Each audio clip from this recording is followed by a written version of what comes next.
All right. Very exciting. Cool. بسم الله الرحمن الرحيم. الصلاة والسلام على رسول الله. السلام عليكم. Welcome all to the digital meetings of electronic games of the Think Tech Initiative programs in partnership with the Saudi Federation of Electronic Sports in the season of Gamers Without Borders. First of all, let me introduce myself. I'm Bاسم, المحمدي, the Chief Operation Officer, Raz Group, and the founder of Excitement, the game track company. Think Tech Initiative is the umbrella of strategic awareness project in Saudi Arabia launched by the Ministry of Communication and Information Technology in cooperation in its gaming version with the Gamers Without Borders initiative to anticipate development in the world of electronic games and spread knowledge to the community of this modern sport by attracting all those interested in it, to position Saudi Arabia to be one of the forefront of innovative countries in the field of electronic games and achieving the goal of Vision 2030. Today, we are talking about challenges and difficulties in the games industry with our guests, Mr. Jayson de la Roca and Mr. Raad Badr. So please introduce yourself. Hello, everyone. Thank you so much, Basim. A great honor to be here. I've done a couple of the Think Tech sessions before, so it's great to see the initiative ongoing. That's why you look familiar to me. Yes, it's my new haircut. So my name is Jayson. I've been working in the game industry for over 25 years. I'm based over in Canada, in Montreal, where I am right now. Interestingly enough, the last trip that I did before all of the lockdowns was in the Middle East. I had gone to Manama in Bahrain for some work with the Bahrain government. Nice. And that was February of last year, and then a couple of weeks after I got back, it was all everything shut down. So it's nice to be kind of back in the Middle East. And a lot of the work that I do tends to be very much on the business and startup side of things. I do work with governments around the world on industry policy and strategies to grow and support game development, game industry, game business in their region, and do a lot of work with studios directly. It's a very exciting work. I enjoyed very much. Wonderful. Mr. Raad, let's us know you more. طيب السلام عليكم ورحمة الله عليكم وبركاته. السلام ورحمة الله. I'm engineer Raad Badr from Makkah. I work as a civil engineer. This is my professional career actually. I work in Haram since 2010 to 2016. Then I joined the game industry from 2016 till now. And then I'm working in game development. I have established a company. Name is Thunder Moon Studio for making games. Alhamdulillah, I won 2 hackathons, 2017 in Riyadh. It was about making games and things like that. And we made a simulation about Al-Hajj, Alhamdulillah.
management that I very much believe deeply that building community and doing marketing is part of making games, or at least it's part of making successful games, games that have a chance to sell and get some global recognition. So all the business and marketing and community side. And then we also have a whole other category, which is all the sound and audio and music and voice acting and composition and the scoring and all the anything you hear, all the music side. Yeah, if I can say something about that. Go ahead. It's like making a movie, and you added all that to the movie. You added the programmers, you added the developers, you added the artists, you added the all people and the actors. You have the actors still with you. You have the people, the producer. You have everyone. You have everyone from the movie industry, and you add what you have already said. You add all of that. It's bigger than the movies and the music industries together. The game industry. It's bigger than that. And the most is still, let me say that I think it's passion. This is what's us in the industry. The passion. We love making games. We love playing games. This is what keeps us in this industry. Well, I mean, Rad, I think that's a great point. Everyone, I would say almost everyone in games is doing it because they love it, because they enjoy creating, they love bringing these kinds of experiences to players and to fans worldwide. But I would say it's very important to recognize that being a good game player is not enough. And loving games is not enough. I mean, you have to love games, but that alone is not enough. And this is one of the challenges. I know, Baasim, we're supposed to be talking about some of the challenges. True. Is a lot of people come to games because they love it and they play it, but they don't necessarily understand all of those skills that are required. The backgrounds and what's going on, how to make a beautiful game, and how to make a beautiful artist, how to make a beautiful paintings or whatever. It's starting from the sketch, how to make a very good sketch, the idea, the imagination of the writer of the game. The game needs a writer, a good writer, to make a very perfect game. A lot of games, and sometimes you can do a lot of things, but when it comes to playing, it's playing very bad because you did not program it very well. You understand what I'm saying? You did the right thing in the art side, but you did not do the right thing in the programming side. So it's both sides. You need to have a very good developer and a programmer and a very good artist with a very good taste, that he can know what he's doing, what he's making, what he's creating. Yeah, it's a very big industry, actually. So hope we answered that topic. Yeah, not to forget also the financial side of it, and maybe the legal side of it. Whatever you want to register, like, or copyright, or make sure you are not, hacking others' copyrights. That may ruin your because yesterday's meetup was about copyrights and registering, and it was amazing how things that can be go wrong with not doing the right thing from the beginning. If it is a character, if it is a logo, if it is a sound or whatever. Yes. I mean, just to jump on that, I mean, you're absolutely right. I mentioned it, the business, marketing, I mean, so critical in order to have success. And legal, great addition. Or even accounting, if you really want to dig in deep, someone's got to count all the money that you're going to make. But I think it also is important to acknowledge that just making games for the beauty of it is okay too. Meaning it's like music. Anyone can pick a guitar and sing a song and play music with their friends because they want to, because it's a form of... They enjoy that. They enjoy it. It's human expression. If I'm just doing it for my own joy and pleasure, or at home, like, I don't have to be doing it because I'm going to make $1 billion. So there is some kind of power to games as a medium of expression, as an art form, that the tools are becoming powerful enough that almost anyone could just sort of have fun like I a think hobby. you should make a balance. You should make a balance between that you are enjoying what you are doing and the financial side. You should make a balance about that. You should bring people that you will take care about the financial part of it. You are good maybe at programming. You love to program. The other member of the team is a very good member that he is designing. The third member, he is very good maybe at sounds, effects, whatever. But you need one more very good, as you said earlier, in the financial side. Financial side, he can, because it's about money after all, you know. We have to But make. Rad, the point I wanted to make is that if your definition of success is that you're going to make money and that your plan is to build a business, then yes, absolutely. You need the lawyers, the legal knowledge, business, marketing, and so on. And certainly this is the kind of work that I do. It's very much focused on entrepreneurship and business. What I am saying is it's also okay if you don't care about business and You want to do it just for fun. It's just for fun. It's Just for a hobby or you're learning. It's not scalable business, I would say. Yeah. That's Just okay too. That's okay great. too. It is. I care about the business, but anyways. And sometimes you may start as you know. Sometimes you have to. Sometimes you change your plans. You start as, you know, you want to have fun. Then all of a sudden it's trending. Then you change it to a business, which is, you know, it happened in some cases. Yeah. Amazing. What could go wrong? Why people cannot success, if I would say, like a challenge or lack of aspect that can you know, ruin or not take them to what they want, where they want to go. A lot of things. Rad, go ahead. I mean, I'm sure you've had your own challenges. From my experience, let me say it locally here in Saudi Arabia, for example. First of all, you don't have the infrastructure to make a great. You don't have the good designer. You don't have for games. I mean, if you go to the market asking for programmers or designers, they know how to make apps. They know how to make good apps, but they don't know how to make games. And it's a very small size and amount of programmers you can find to make a beautiful game for you. And sometimes it depends on the engine you are going to choose. Sometimes it depends on what is the type of the game. Is it 2D, 3D? What is the type of the game? So I think the infrastructure is still very weak, especially here in the Arabian countries. I mean, especially in my country, Saudi Arabia, you cannot find the qualified person very easy. It's very hard to find the qualified person who wants to make a game, and he can stay with you until we finish the game, because working on the game is not going to give you profit from the beginning. It's going to take a lot of time, and I think Jayson knows more than me in that it needs time until it brings you the profit, brings you the money, and you cannot have people that with you that will stay with you the whole journey, that will join you and stay with you until the end of the project. So I think, in my opinion, this is the most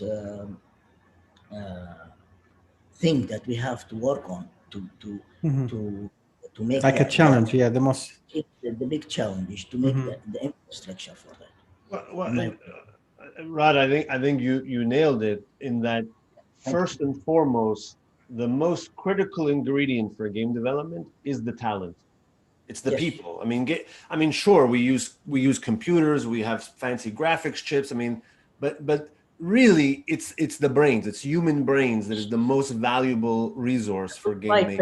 The qualified person that he wants to work in games, that he knows how to do games. The qualified person is very hard to find it. I mean, the universities still, they are not providing a lot of departments for game development. Right. You can go to computer science, you can go to IT in the universities, but there is not enough departments, let me say, in the universities to teach the game designing or the game development. Yeah, I think this is something we have to work on.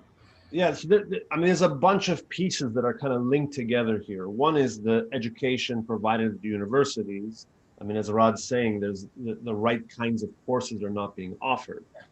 In part, it's because there's a supply and demand issue, right? If there were many game companies requiring new staff, then the universities would provide these new students or the new degrees, right? So it's like a chicken and egg problem. You need the companies to demand the staff. If there's demand for staff, then the universities will produce the staff. But for the universities to create the courses, they have to believe that the demand will be there. And if the demand is not there, then they don't create the demand. Yes, the demand. If there is a demand, they will do it. But in my experience, when I was, I have my company still. I have still. It's not dead. It's still there. So I went to investors. I was showing them my project. I was showing them my company. And a lot of times they were saying that it's very niche market. It's very dangerous market. We cannot invest in your project yet until we see a good signs, and it's their right, of course. They need to see a good signs. But how I can provide a good signs while I'm still in the beginning of my way?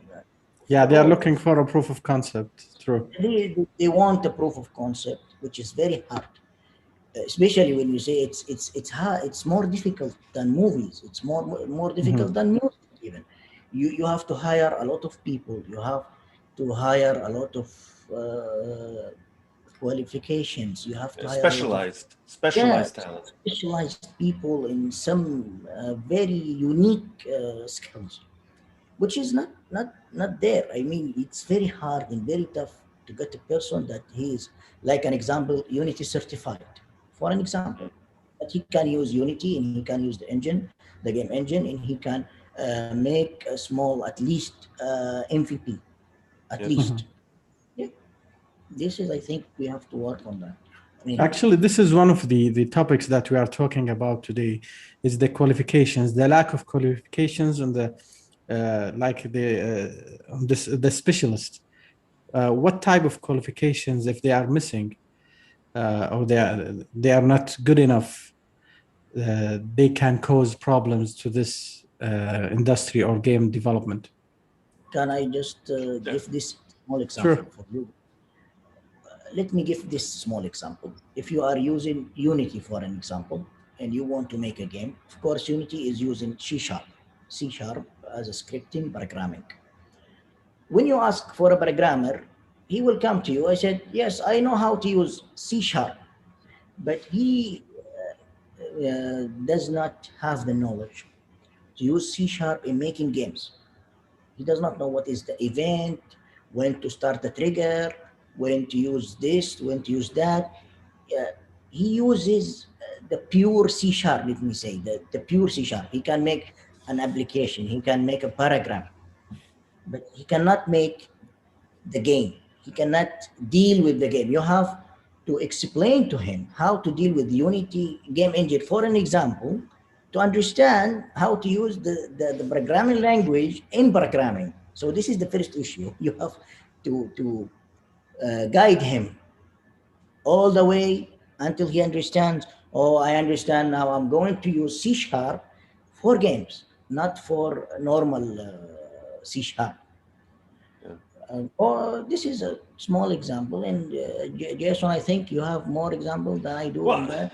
I mean, Rad, you're absolutely correct, and you can take almost any of the disciplines. Even if you look at something like animation or modeling, right? You can say, well, isn't it the same thing from a movie? Aren't they using similar tools and making special effects for movies? True, but even there's special. Special consideration. If you are going to use it on games, it's very heavy if you are going to use it for game on mobiles. If we say it's going to be very heavy, you have to take a lot of the triangles, you have to take a lot of things, you have to reduce the definition, the height. It cannot be resolution, maybe. Resolution, you have to reduce it. It's a very, very big issue. You have to explain all the way to the people that are working with you. They are very experienced, maybe. They are very good in the other industries. They are very good in their hometown, let me say. But when they come to the games, they are shocked. You cannot do that. It's new to us. You have to teach them. Yeah. So this is the issue we have. Yeah. So I mean, you know, the programmer example that knows pure C sharp but doesn't know it for games, or an animator that knows you know, animation for movies. He can make a lot of movies on YouTube, and he is a very good YouTuber. But when you take him to your game and you ask him to make the skeletons and whatever, you make the movement, he cannot do anything for you. Yeah. And a big part of that is the reality that games are real time, right? Yes. And when an animator is working in movies, they have every split second they manage and control. And everything, and they bake it, and they can't sleep and come back. But in games, you have to be in real time.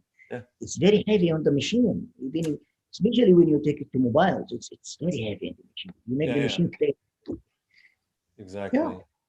So, Bassam, I think these are some of the challenges, that even though there are skills, programming, animation, writing, even sound effects and music, there's so much specialization for games because of real time, because of the different technical platforms. That's very unique thing. You have to find the special one, the chosen one to do your project with you. Yeah. You are the one. You have to hold him. And once you get him, he's going to ask for a very high salary, and this is going to impact your project. So it's very difficult. So the question becomes, well, where do we get the talent? I mean, what happens is some of them, they learn on their own, just because they have the passion that we were talking about before. Some of them maybe go for a Unity certification or take some specialized training, or they go to universities that have programs which offer a game development degree. But I think the question, or they go to hackathons or contests, self-taught, and then you can pick them up. You can take them from there. Yeah. So, do you think is it possible, Jayson, for I would say regular or traditional programmer to shift or to be specialized in games? Is it easy to do that transition, or he should start from the beginning? Yeah, depends on depends. I think if you are a well-trained programmer and you have the passion for games, then absolutely you can make that transition. But you have to take the time to learn and to understand the differences that Rod was talking about. Of course, if you started as a game programmer, were always taught real-time physics, and then of course you have a head start. But I think if you have a traditional programming or computer engineering degree, software engineering degree, even if you're already older and later in your career and you're bored of making absolute bank. For example, you have to understand what is the fixed update, what is the update, what is the start method, what is this class, what is this class for, and then you will start getting into the business. Then you will, I know now, yes, I can do it. Because so I would say the question another way: is it easier for a gamer to be a developer or programmer because he has the passion and he understands the industry? Is it something easy to acquire, or something need the solid, I would say, knowledge? To sit and debug the bugs, the problem's going to happen with him. It's going to be okay. If he's planning to sit like 6 hours trying to find the solution for one bug with his game, yes, he can do it. So it depends, Basim. I mean, if you want to be on the epic team programming on Fortnite or League of Legends, okay, you have to have an engineering degree with years of experience, really proper training with software architecture, and this is serious stuff. This is the big leagues. But the tools and engines are so powerful now that if you're just a gamer kid that says, I'm going to figure this out, and you open up Unity, it's going to be hard, but you with the scripting tools and stuff, or you use something like... Yes, you can handle it. You can make a small game. You can go to the market and bring the tools from there. There is a lot of scripts now written and ready. You can just copy and paste. The problem is gonna be where to change, what to change. This is the small issue. But if you have a little bit of knowledge about this is a string, this is a float, this is what is it, this is a class, this is a function, then you can manage to do it. I mean, a small maybe course, a very fast course, you will be on the track. You will be on the right track. Or if you look at the passion is the most important. If you look at tools, some things like Manticore, right? It's a user-generated system, or even Roblox. I mean, their promise is that you can make games on their platforms with no coding experience. You're just dragging and dropping and connecting things. Well, or some scripting, yeah. So there are options, but if you're just a gamer kid, there's no way you have the knowledge to build the next Counter-Strike or the next League of Legends. That really requires a level of sophistication. So it depends. Heavy budgets, cannot do that. Okay, great. So you guys have been mentioning a lot of like game engines. Who will start telling me, I mean, what is the game engines? How, I mean, can you identify game engines for us, please? Okay, for me, Alhamdulillah, I'm a Unity certified developer. I did it in 2017. And also I work on the Unreal Engine. And I think these are the two most famous engines for games for indie developers, okay, independent developers. And what I do think about the game engine is a place that it gives you a world with the physics ready. You can just use it and start making your game on it. Of course, it depends on what kind of the game, what is your type? I mean, what is the game genre? Is it going to be 2D or 3D? Is it going to be action? Is it going to be, what is your type of games?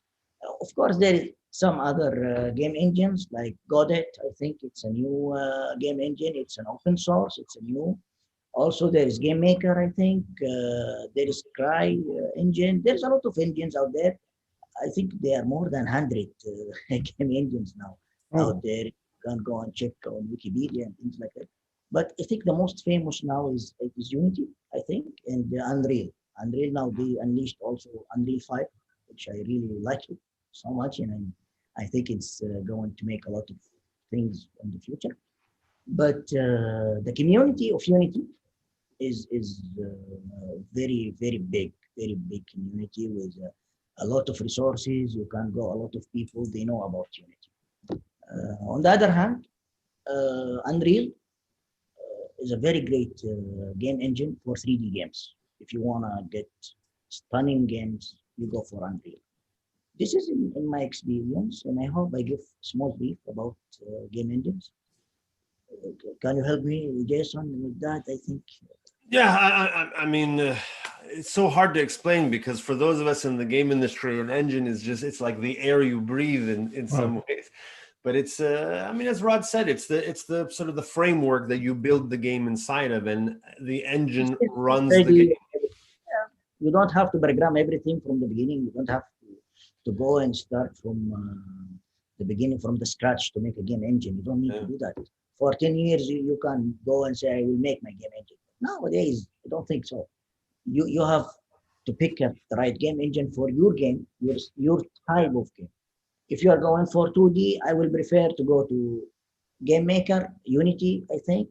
Godot, it's also good. I did not use it actually, but they said it's a very good game engine. It's the open source, and everyone now is going after the open source.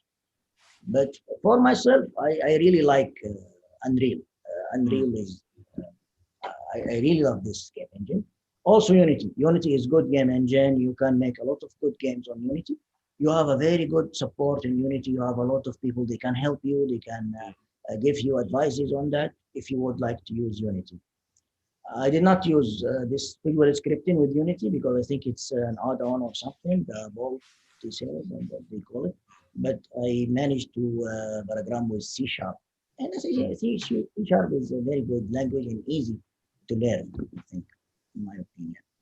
But for myself, I prefer Unreal. The visual scripting with Unreal, the blueprint they call it, is very nice. Easily teach it to people. I already had given 75 hours with King Khalid University in Unity and 25 hours course in Unreal. And the people, they joined both of the courses, they preferred actually to take the Unreal because Unreal was easier for them. But there is a lot of people thinking about Unreal, it's just for professional people, it's just for big companies.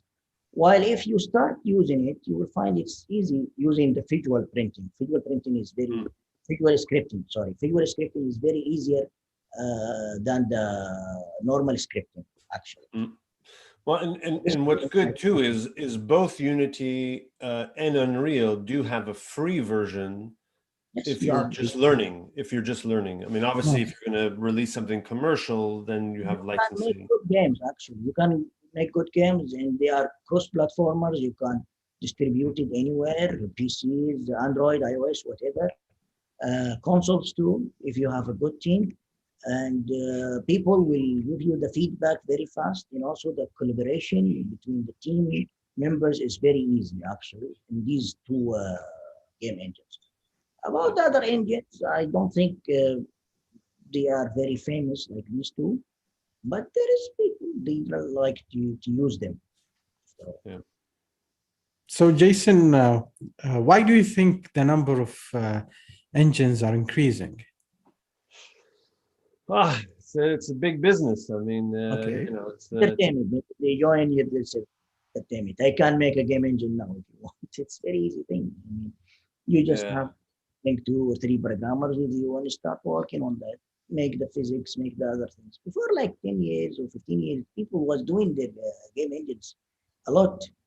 But because of the easy thing that Unity is providing and Unreal is providing to you, people are now, let me say, skipping this first to make their game engine. Let's take the ready game engine and start on the game, start programming the game. I think this is fine. But it's business for all. People like their own business. So, I mean, I've been in the industry a long time, and in my early years, this was even just as 3D graphics cards were starting to come out. And I worked for one of these hardware companies called Matrox in the mid 90s. And I remember my development team went to England to work with the studio making Lara Croft. And at the time, it was an MS-DOS game. Remember, before Windows even existed, it was MS-DOS running directly on the hardware. There was no OpenGL, no engines, no DirectX, there was nothing. And we had to go there to work with the game developer to program the game in assembly language so that it can communicate to the 3D chip, because there was no other way to talk to the chip. And we had in like 90, I forget what even the year was, Lara Croft running around on the screen, MS-DOS, 3D accelerated the first time. So I mean, you don't want game developers to be doing assembly language programming, talking directly to each very low level programming language. You have to go to the higher levels now. And do you think, Jason, based on the quality of the outcomes, using the old style and the new engines now, are they showing difference? Oh, I mean, Rod was saying it. I mean, Unreal is such an impressive engine. You see the demos for Unreal 5. It's mind blowing the level of quality. It's millions and millions of faces and traces you can put it in the scene without taking care of it. It's wild. It's wild. I mean, and Unity is also very powerful. Both of these engines are so powerful that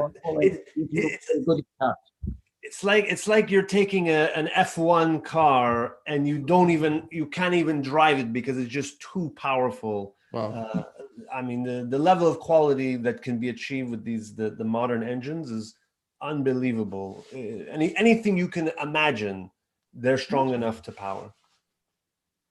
Yes, and nowadays I'm telling even the new people that they want to join us in making games and things like that. Use the market, use the marketplace. You have a lot of things, they are ready. You don't have to bring a graphic designer using Blender or Maya or 3D Max.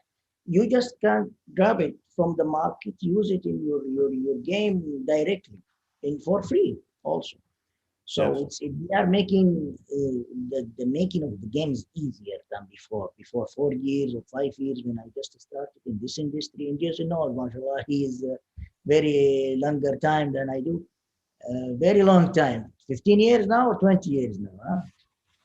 So doing everything from scratch is not the way to get to the end. It's not the way to get your business right way. You have to get a very, very high budget. But nowadays, no, you can't just go to the market, grab the stuff that you want, take the characters you want, take the things you want, just put it inside your game and try to do the game. Try to make the right. Yeah, agreed. So you think, Jaisun, if I'm using one of the engines and I would say I'm advanced in that engine, would I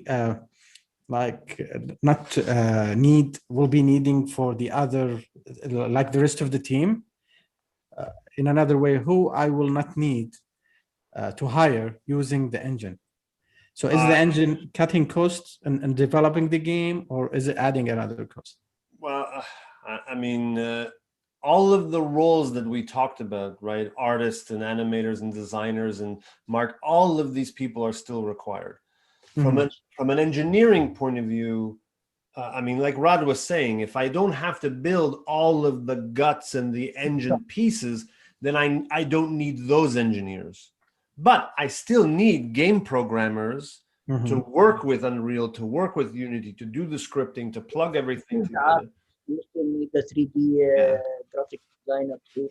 Even if you grab the model, sometimes you need to fix it. Sometimes you break it, but you have some issues with the textures, with the normal map, with the occlusion, ambient occlusion, sometimes with the light map, the shadows.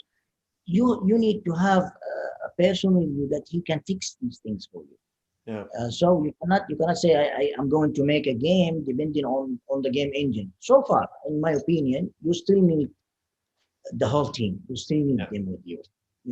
Yeah, exactly. So, I mean, maybe 15 years ago when Unreal and Unity didn't really exist, you needed many more programmers because you had to, develop all of the guts. To make the world itself, to make the physics, to make the world that you are going to put the game in. Now you don't need to make the world itself. You have it already. It's there. You can just play with the graffiti. It's very easy. Before you have to make this too, you have to program it. You have to program even the air, the wind, everything you have to program. Now you have it ready. This is a great start, a great step you have to start. So even when you are going to choose the engine, and I'm really telling the people that when you are going to choose the engine, what is your game type? What you want from the engine to provide to you? Then you go to take the engine. You have to understand what is the type of your game. This is a good start for anyone to start thinking. Well, and that's actually a good point, Rod, in that the challenges become much more about creativity and the ideas and who is your audience, and you have to spend less time stressing about how do I get physics working. Your segment customers, what are you? What is this game is going to? Who's going to play it? What is the ages of the players?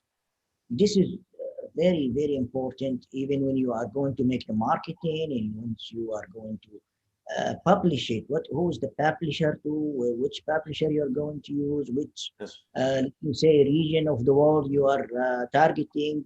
You are not targeting. For an example, if you are targeting Saudi Arabia, it's different than if you are targeting, let me say, UAE, for an example. If you are targeting Egypt, for an example, there is some various things. There is some differences between each region and the other region.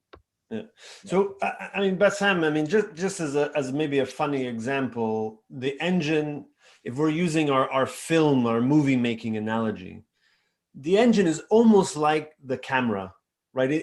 When you make a movie, the camera is so critical. Yeah.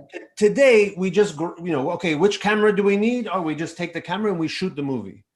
But imagine every time you wanted to make a movie, you had to have engineers build you a camera. Okay. And design and create a lens and do the technology, because before we can even shoot a scene, we had to engineer the device to shoot the movie. For So each that's team, kind of, every team is different. Even you need to bring this whole team with you.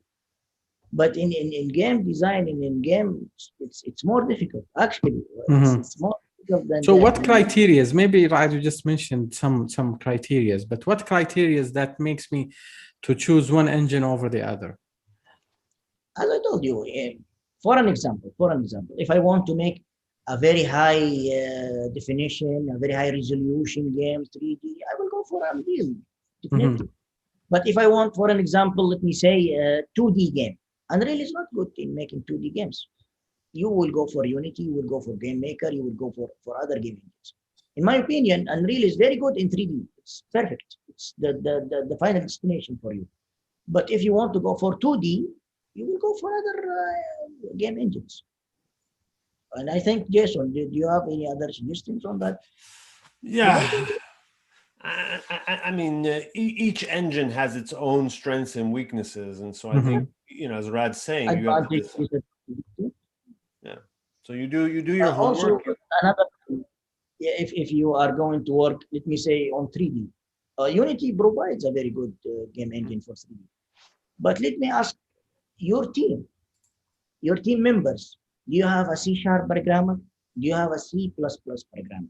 What is the programmer you have?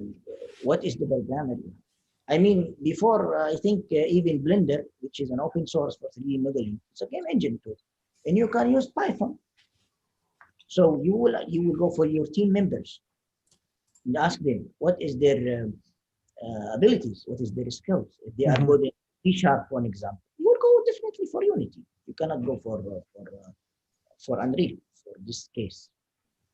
So it depends on your in the game. Yeah, depends on with this number increasing of the engines, how that is affecting the game development industry today? Is it in a good way? Is it like competition on cost, prices? How is it affecting the industry? Yeah. Well, I mean, it's always exciting for new innovations and new technologies. I mean, as Rad was saying, it's really Unity and Unreal that are the dominant engines. So I don't know the breakdown, but it's probably the Unreal and Unity together is 90% of the engines being used, or some very like industry standards now. If you are going to hire someone, you're going to ask him, you know about Unity, you know about Unreal, which one you prefer to work on? You say, okay, I work on Unity, you take him to your team. But if he said to you, I don't know about Unity or Unreal, then what is the game engine you know about? There is a bunch there, I mean, more than 100. It's crazy. But when I choose someone to my company, in my startup, to work with me, the first question, do you know about Unity or Unreal? If you know one of them, both of them, it will be perfect for me, perfect selection. But if he just ignore them, work on other game engines, I will not accept him in my team. I'm trying to Google quick and see if I can see the market breakdown for the engines, but that's interesting. Real life information. Yeah, it's not something that I kind of keep track of in my head, but yeah. There is this new game engine. It's called Godot, Godot. I think it's an open source, and a lot of people are mentioning it for me, and they say just go and try it. And the most advantage about it, it's an open source game engine.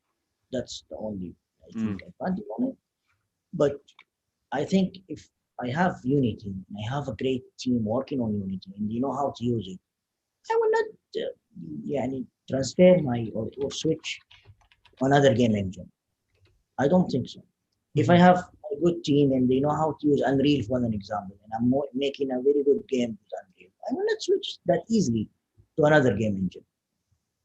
And it's the market. What the market demands you. The market demands you a very high definition games, a very high resolution games, stunning things, lightning, you know, and reflections and things like that. This is what the people are looking for. They are looking for very high definition games. Even the mobiles now, it's getting a very good graphic cards now. Graphic 3D chips, they call it. Before a 3D chip, the GPU. Now they are getting very stronger and very more powerful than before, like 3 years, 4 years. Now we have the mobile can even beat like Sony 3 or something, PlayStation 3. Now you can't beat it with the mobile. It's crazy. So today, you mean today it's less challenging to start develop game using the right tools. But how do you see the future? You don't have to go to England and to try to find another people to help you, as Jason said, for 15 years. You can't do it now from your house. Doesn't matter. You don't have to go and try to find a very professional, high-tech engineer, programmer to make for you a game engine. Now you can just download it with a few clicks, and you will have your game engine is ready for you and set up on your desktop. Before it was very difficult, I think. Very difficult. Yeah. Well, like the example that I gave of assembly. Yeah, you have to travel to England. It's crazy. Yeah. I mean, Bassam, I mean, if you look at other forms of art and entertainment or of human expression, you know, to print something, whatever, how many 100 years ago did Gutenberg have to do the press? Yeah. This was a marvel. Whereas now we write something, click, and it goes on the printer, or I don't even have to print it. It goes on Amazon and it can be downloaded as an ebook, and I can just go in my word processor. Music, same thing. As you mentioned before, as you said in this meeting, it's not about the programming. It's about the creativity. Yeah. It's about to make new ideas, to make new crazy things, to make new crazy games. Yeah. It's not about making the game itself. It's very easy now to make an endless runner game. Just 2 or 3 clicks on one of the engines we mentioned before, and you will have your game. It's ready, and you can play with it. It's about the creativity, what to add to this game, what to add to this topic, what to add to this genre, for example, to make it more entertaining for the people. Yeah. This is what we. If you look at something like Roblox, I mean, Roblox has millions of players, but also many millions of creators that are using the tools inside of Roblox. Now, listen, these are not high quality games like League of Legends, but they're still games that entertainment. They're enjoying their time. They're making new things. They're making new things, and that's it. Yeah. So same on creativity, making new things, making new ideas, making new crazy things that you have to discover. This is, I think, about making games. It's not making the game itself. It's how to make it very creativity, very special, very different from the previous games. Yeah, this is what I think it's about. Exactly. Okay. So we are gonna expect to see more like engines or better versions of it. My guess is what you're going to see more of is platforms like Roblox or Creta and Manticore, Hyber. So it's more like the engine and game making tools embedded within a platform where there are like players and makers. So it's going to be more like TikTok kind of content, like a user friendly, I would say. Exactly. More user friendly, maybe. Even if you go like for an example, if you go to Xcode is the IDE for Apple, for iOS. They have their own game engine inside the Xcode. They are using their tools, and you can make a game inside it, but it's not going to work on other platforms. But they have their game engine, very small game engine inside their Xcode with Swift language, and you can make a small game for mobile. Yeah. Also, what I saw, they start teaching kids in school how to create, like, very simple games that will give them just an exposure to this industry, and so they can follow their passion if they have. any passion in the gaming thing. Well, that was a great. Maybe we'll get some questions from the audience here. There's a question that says, what income streams we can get from the gaming or game development? What? Wow. Like revenue streams, I would say. I mean, it's you can get a few billions if you want. Countless, You know, yes. obviously, if you make a bad game, you will get zero income stream, which is a very likely outcome. But you know, you make a good game, you put it on the App Store, you put it on Steam or Xbox or whatever, you have the chance to make serious money. I mean, you know. So like art, yeah. Like in music, one song will be top trend, everyone will try to get it. Another song, it's just gonna be a big fail. So I would say the main revenue stream will come from downloading and purchasing the game itself, or there's another. It depends on the business model. So if you are using the paid or premium model, that's you know, I go and buy an Xbox game for $50. Or free game, you are counting on the advertisements. It depends. Or your subscription way that you want them to pay every month. It depends on, as he said, the business model. Yes. Yeah, there's a few different business models. But. Okay. Well, there's an interesting question here. It says, does the Arabic language available in this industry, using Arabic in developing games, or using the Arabic language and engine, or all of them are like just in English? Because there is an option.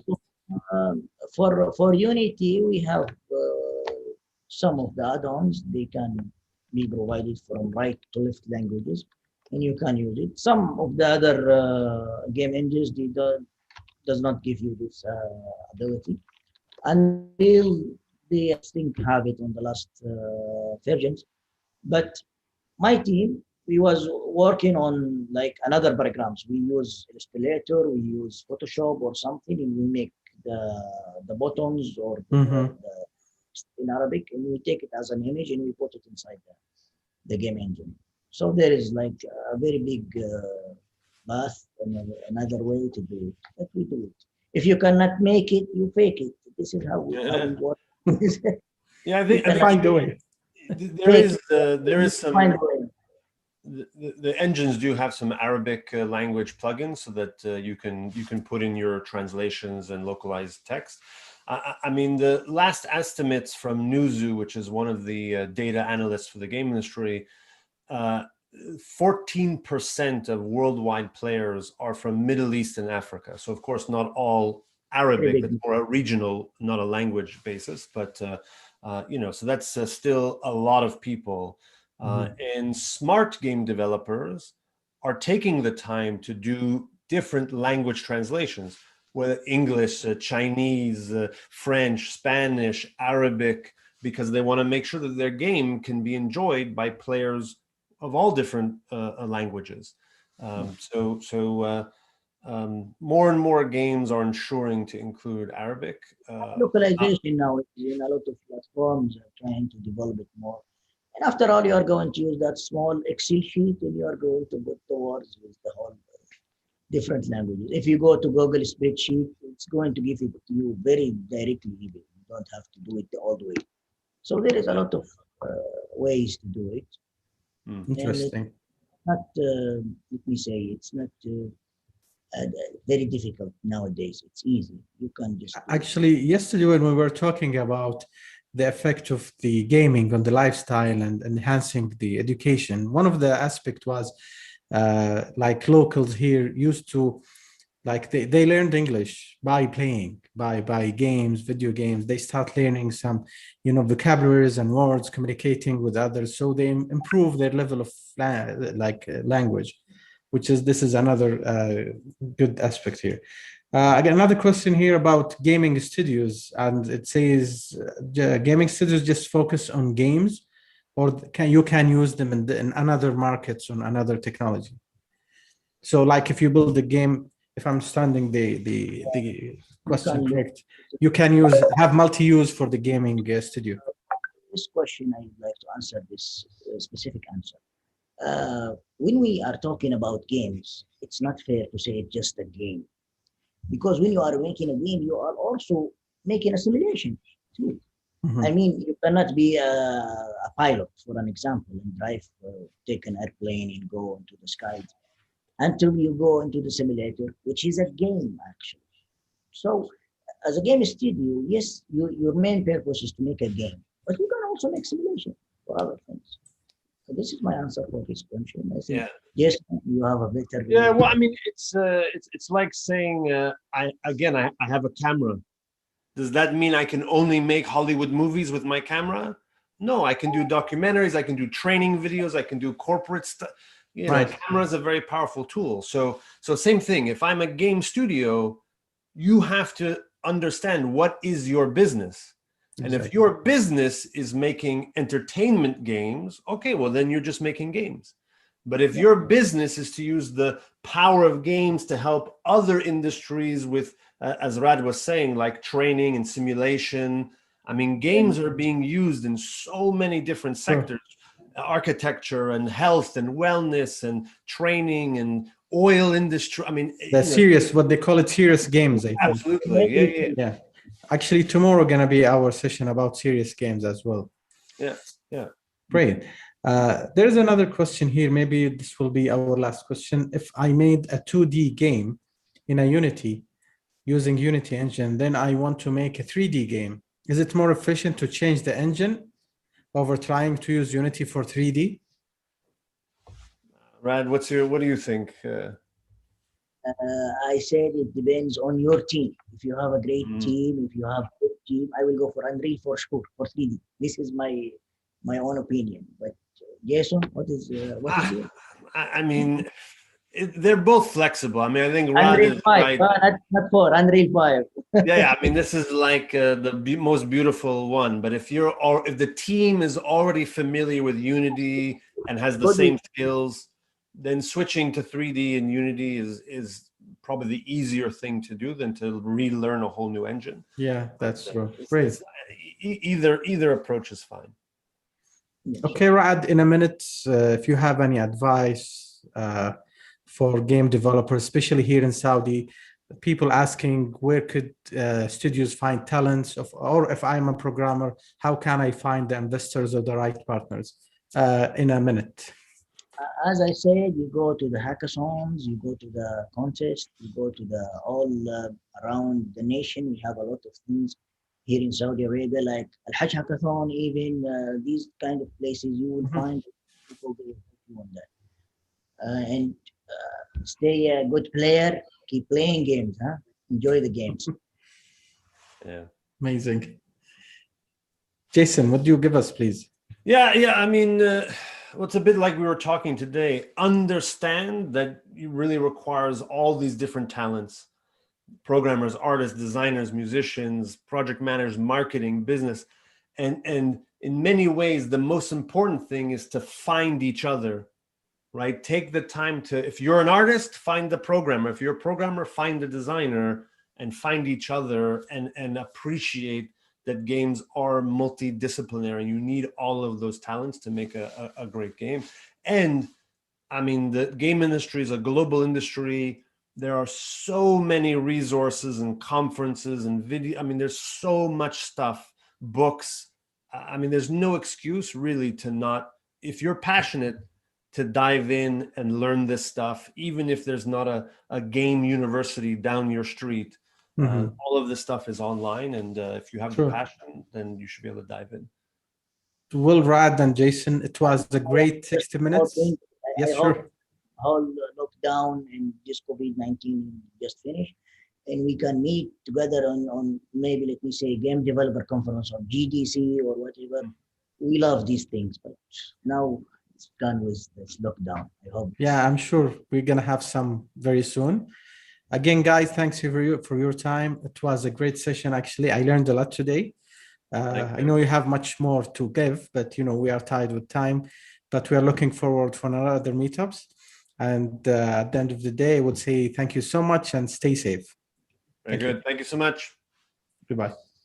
Bye.